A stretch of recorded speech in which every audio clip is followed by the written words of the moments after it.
ja siis meie Ranek. Ära eksinud, tuleb üksilda riftid üles.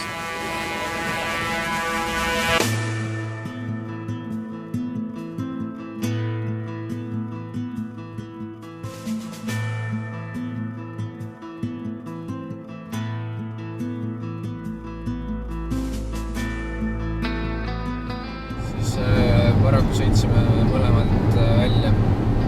Samuti nagu ka järgmistel päevadel suurslaalomis.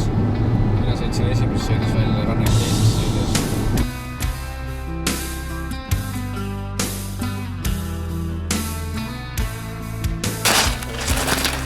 Time for running Koni at goal 52.27, together 1:55.23 and takes the lead.